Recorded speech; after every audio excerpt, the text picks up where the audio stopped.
So what I did was, this comes with a small little tiny PCB board on the top with an LED light on it. I just I cut the or desoldered the connectors for the wires. It has a switch that when you press the puck in and out, it turns the power on and off to the LED. So I just removed the board with a couple little LEDs that were on there by desoldering the positive and negative terminals, and still use the same wires because, lo and behold, an ESP32 fits perfectly between them, with a little bit of room to adjust, and I can even put it on the edge so I can easily plug in and update my ESP32 with a USB cord. If I wanted it crazy on it, I could actually try and get an angled USB cable to go in and go down in the bottom to be able to plug it in, have something run out, but I didn't bother with that. So I've just soldered on the IR receiver and an RGB LED.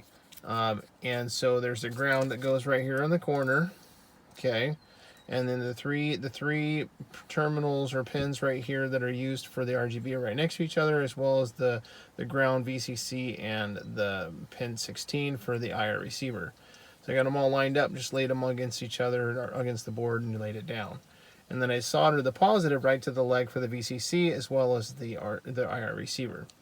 And then I crossed the ground very carefully to make sure they don't touch, to loop it on over and get it onto the ground for this tab. And then I use the far top right corner for the ground that's on this end right here for the negative. And so yeah, that's the little build. And it has the little springs on there that pop it up and pop it closed. This is the switch that comes from the positive terminal, and it's interrupted by this guy. So that whenever it turns on and off, I can easily have a built-in switch.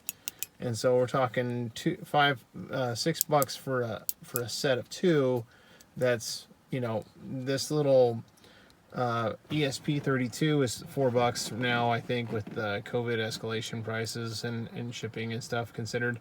And then these IR LED receivers are nothing; they're pennies. You can get 100 of these guys for $10 or something on Amazon. So yeah, this is really roughly a let's see, five.